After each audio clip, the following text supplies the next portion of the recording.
Well, we have a very special guest here at the Gallagher Charity Classic.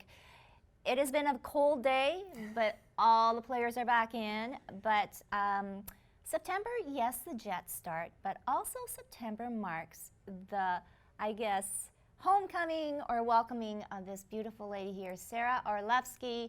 You know what? The Jets, yes, but I'm rooting for you all the time. And it's hockey season, and Sara, you are like as common a name in the house as Ehlers and, you know, whoever. But you know what? You are such a great host for this tournament. Thank you. And we thank you because, hey, you know what? It's a room full of mostly guys. Yeah, it is. You know, I find that that's kind of, you know, the story of my career, though, is so often being that, you know, surrounded by a large group of men predominantly. So, but it's such a wonderful event here that I've been so fortunate to have been able to have been a part of in support of True North Youth Foundation, and it's a foundation causes, especially with Project 11, that are very near and dear to my heart over the years.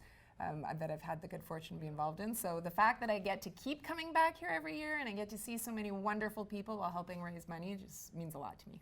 Well, you know what? And besides that, though, I mean, homegrown and your career, Sara, you know, and I mean, in this day and age, right, is, you know, women empowerment and your career at TSN.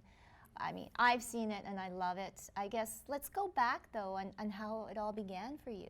Well, I always knew that I wanted to be in sports broadcasting, so that was always the goal from a young age. So I used to always watch, in particular, football with my dad, and I thought, oh, that job looks so cool. They get to be down on the field, they get to be where all the action happens, and so that was when it first started to grow and foster in my mind that it could be something to look into. And then when I was going to university at Simon Fraser University out in Burnaby, I had made a deal with person that was the communications director for the sports department at that point, and I said, look, I would love to help you out. I will write press releases, I'll write articles, whatever it takes, just make me the deal that if any media come up to cover these sports programs, you'll introduce me, because I didn't know anybody out there, and I thought networking would be my best opportunity. And kind of one thing led to another, and I was fortunate enough to get a job behind the scenes as a sports producer on a weekend broadcast, and then quickly made the transition in front of the camera, and I've been there ever since, and it's been great. Well, you're natural, but I mean, okay, so now where you are today, and you know, right now you're in the midst of juggling Bombers and now Jets start. So tomorrow is supposed to be a big media day for the Jets, and how many interviews? Oh, I think it's something like 17. So my mind's going all over the place, because especially at this time of year, I'm juggling everything. So have a young family as well, so trying to get back into the swing of school and activities, but then all my sports colliding kind of in the fall as well. And I have so at this point in time of the football season, I even turn my attention away from just the Bombers and kind of expand, because I travel a lot more during the fall for football. And then, with the Jets picking up as well. So it's constantly kind of shifting hats back and forth, but it's a good problem to have. Well, and guys will always ask you about all the players. I'm kind of wondering, how now do you juggle work-life balance and with family? I mean, you're watching every game, right? Yeah. Regardless of what it is. And that's the challenging part with it. So I'll often, I think it drives my daughter crazy that if I can't watch a game at some point, then I'll often have earbuds and I'll be walking around. I was at least listening to the radio call of something, or I'll be doing various things. So it's a lot of juggling, and I think that sometimes like everybody, regardless of career, that's trying to juggle family and professional life, that sometimes you do it better than others. Sometimes you just drink a lot of coffee and hold on and hope to get through the day. But I hope that when it's all said and done, that the important thing for me is to obviously to reinforce to my daughter that she's the most important aspect of my life, but also to show her hopefully a strong role model of a woman that's able to have a professional career as well, and one that, although that it's become a little bit more conventional, is still not necessarily the norm, and to be able to, that if that's something that you want, that you work hard and hopefully you'll be able to achieve it. What were some of the, I guess, setbacks or some of the obstacles that you face? Besides the obvious, but I mean. For career-wise, I think it was just that when I started, I was young. I say that I was 22 when I started here, and so I mean, and 22 and probably looking like I was 15 and trying to be taken seriously, and especially you look at the dynamic, and so I'll use hockey as an example, that how the players have gotten much younger now, breaking in, but back then it was very common to have players in their mid-30s going. So I was 22 trying to and fighting to, be often the only female that was there to be taken seriously. And so I felt at that point that everything I did, I tried to handle myself in such a way and present myself in such a way that I was super serious. You weren't going to get anything past me. I read every newspaper, every article I did. I practiced at home in front of the mirror all the time of doing different on camera, everything, because I didn't want anyone to be able to have a reason to have a knock against me. And so it's something that I started pretty young with, and then I've just grown up, and now I just feel like I've been around forever. No, but I think you know how to handle yourself when you get into a situation now, because it's practice, it's being in front of the camera, it's being put on the spot kind of thing. Yeah.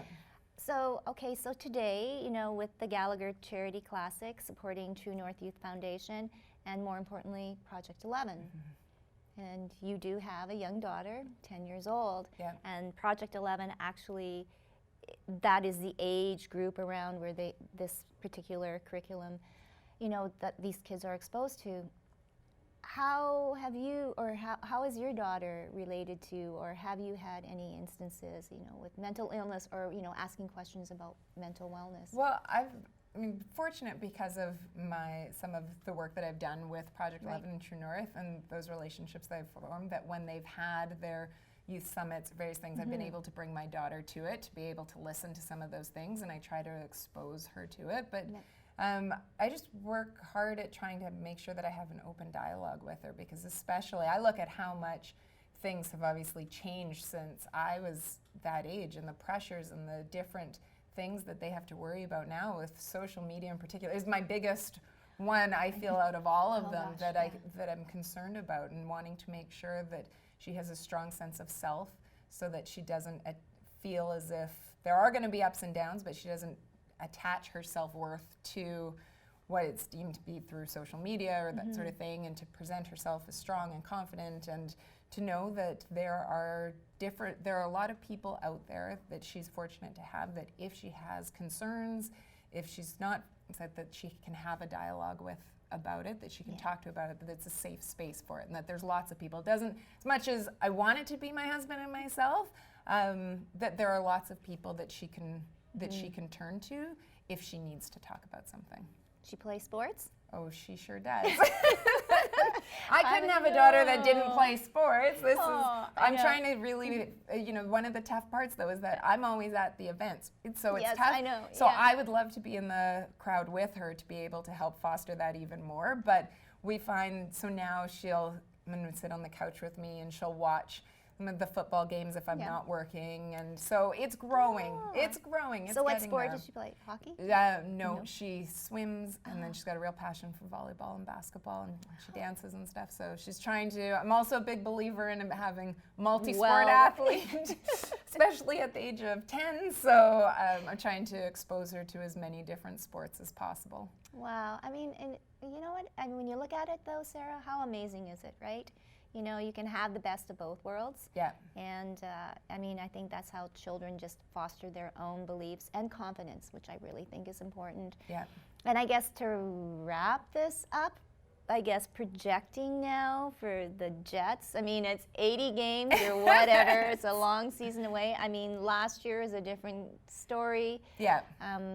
Last year wasn't the greatest, but who knows? I mean, absolutely. You know what? One of the great things with sports is that you can always look at things on paper and say, this is how things should project out. This is how things should be. But as we all know, that it rarely runs smoothly or the way that one's predicted, and so there's always different storylines. There's a lot with the team this year, so there's a lot of intrigue, I think, going into this year and seeing how they do, and what will once again be a tough Central Division. All right. Well, and I always feel for you when you get the one answer. Yeah. No. Yeah. We played hard. Yeah. We'll do better in the next period. I sometimes try to throw out the what are you looking for in today's game besides playing hard for a full 60 minutes? Oh, Sara. Well, thank you so much my again for pleasure. being here. Oh, yeah, it's been thanks great. so much. Sara Orlesky, you can see her. The Jets are going to be about to start this season. And hey, let's bring the Stanley Cup back to Canada. Thank you, Bianca Andreescu. We've got the U.S. Open, NBA. We've got the big basketball thing, and we need the Stanley Cup back home. Definitely, it would be great to see it back in Canada. Thank you. Thank you.